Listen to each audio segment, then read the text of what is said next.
Vicky express में आपका स्वागत है। आज की कहानी है पंचतंत्र की कहानी, शिकार का ऐलान। सालों पहले एक घने से जंगल में कुछ जानवर रहा करते थे। उनमें से एक शेर था और उसकी सेवा में हरदम लोमड़ी, भेड़िया, चीता और चील रहते थे। लोमड़ी को शेर ने अपनी सेक्रेटरी, चीता को अपना अंगरक्षक और भेड़िए को अपना गृह मंत्री बना रखा था। इनके अलावा चीता दूर दूर की सारी खबरें लाकर शेर को देता था, यानी वो खबरी का काम करता था। इन चारों को भले ही शेर ने अच्छे अच्छे पद दे रखे थे, लेकिन दूसरे जानवर इन्हें चापलूस मंडली कहते थे। सबको पता था कि चारों कोई काम करें चाहे न करें, लेकिन शेर की चापलूसी खूब अच्छे से करते हैं। रोजाना चारों जानवर शेर की बड़ाई में कुछ शब्द कह देते थे, जिससे वो खुश हो जाता था। इन सब के चलते जैसे ही शेर शिकार करता था, तो अपना पेट भरने तक खाने के बाद वो अपने चारों खास पद में बैठे जानवरों को बाकी का हिस्सा दे देता था। इसी तरह लोमड़ी, भेड़िया, चीता और चील की जिंदगी बड़े ही आराम से कट रही थी। एक दिन खबरी चील ने अपने चापलूस दोस्तों को आकर बताया कि काफी देर से सड़क के पास में ही एक ऊंट बैठा हुआ है। भेड़िया ने सुनते ही पूछा कि क्या वो अपने काफिले वालों से बिछड़ गया है। चीते ने इस सवाल को सुनते ही कहा कि चाहे जो भी हो, हम उसका शिकार करवा देते हैं शेर से। उसके बाद कई दिनों तक आराम से उसे खाएंगे। इस बात को सहमति देते हुए लोमड़ी ने कहा कि ठीक है, मैं जाकर राजा से यह बात करती हूँ। इतना कहकर सीधे लोमड़ी शेर के पास पहुंची और बड़े ही प्यार से बोली, महाराज, हमारा दूत खबर लेकर आया है कि एक ऊंट हमारे इलाके में आकर सड़क के किनारे में बैठा हुआ है। मुझे किसी ने बताया था कि मनुष्य जिन जानवरों को पालते हैं उनका स्वाद काफी अच्छा होता है, एकदम राजाओं के खाने के लायक। अगर आप कहें तो मैं यह ऐलान करवा दूं कि वो ऊंट आपका शिकार है। लोमड़ी की अच्छी बातों में आकर शेर ने कहा, ठीक है। इतना कहते ही वह उस जगह पर पहुंच गया जहां ऊंट बैठा हुआ था। शेर ने देखा कि वो ऊंट काफी कमजोर है और उसकी आंखें भी काफी पीली हो चुकी हैं। उसकी ऐसी हालत शेर से देखी नहीं गई। उसने ऊंट ने पूछा कि दोस्त, तुम्हारी ऐसी हालत कैसे हो गई? कराहते हुए ऊंट ने जवाब दिया, जंगल के राजा, क्या आपको नहीं पता कि सारे इंसान कितने दयाहीन होते हैं? सारी उम्र मुझसे एक व्यापारी ने माल धुलाया, अब मैं बीमार हो गया तो उसने मुझे अकेले मरने के लिए छोड़ दिया। उसने सोचा कि मैं उसके किसी काम का नहीं रहा, इसी वजह से अब वो मुझे अपने साथ नहीं रख रहा है और न ही मेरा इलाज करवा रहा है। अब आप ही मेरा शिकार कर दीजिए ताकि मुझे इस दर्द से मुक्ति मिल जाए।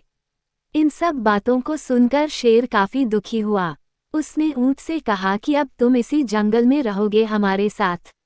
यहाँ तुम्हें कोई भी नहीं मारेगा। मैं ऐलान कर देता हूँ कि तुम्हारा शिकार कोई जानवर नहीं करेगा। शेर की इस दयालुता को देखकर चारों चापलूस जानवर दंग रह गए। धीमी आवाज में भेड़िए ने कहा कि कोई नहीं, बाद में इसे किसी तरह से मरवा देंगे। अभी जंगल के राजा का आदेश मान लेते हैं। ऊंट अब उसी जंगल में आराम से रह रहा था। अच्छे से हरी घास खाते खाते ऊंट एक दिन बिल्कुल स्वस्थ हो गया। वो हमेशा शेर के प्रति आदर भाव रखता था और शेर के दिल में भी उसके लिए दया और प्रेम की भावना थी। अब शेर की शाही सवारी भी स्वस्थ ऊंट निकालता था।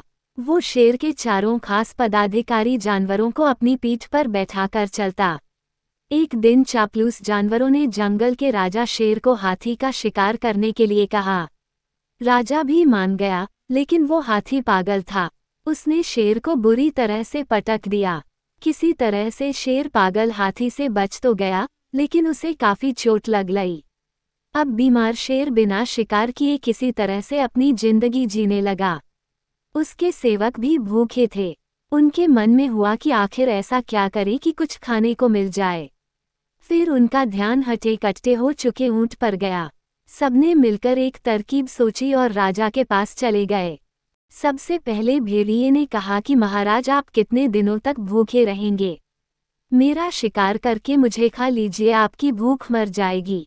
फिर चील कहने लगी कि राजा साहब, भेड़िए का मांस खाने लायक नहीं होता है, आप मुझे खा लीजिए। चील को पीछे धकेलते हुए लोमड़ी बोली, तुम्हारा मांस इनके दांतों में ही लगकर रह जाएगा। आप इसे छोड़िए, मुझे खा लीजिए। एकदम से फिर चीता बोला कि इसके शरीर में आपको सिर्फ बाल ही मिलेंगे। आप मुझे खाकर अपनी भूख मिटा लीजिए। ये सब उन चापलूस जानवरों का नाटक था जिसे ऊंट नहीं समझ पाया। उसने भी एकदम से कहा कि महाराज, मेरी जिंदगी तो आपकी ही दी हुई है। आप इस तरह से भूखे क्यों रहेंगे? आप मुझे मारकर खा लीजिए। चारों चापलूस जानवरों को इसी बात का इंतजार था। उन्होंने एकदम कहा कि ठीक है महाराज, आप ऊंट को ही खा लीजिए। अब तो ये खुद ही कह रहा है कि मुझे खा लो, और इसके शरीर में मांस भी काफी ज्यादा है। अगर आपकी तबीयत ठीक नहीं लग रही है तो इसका शिकार हम कर देते हैं। इतना कहते ही चीते और भेड़िए ने मिलकर एक साथ ऊंट पर हमला कर दिया। कुछ ही देर में ऊंट की मौत हो गई। कहानी से सीख, अपने आसपास चापलूस लोगों को नहीं रखना चाहिए।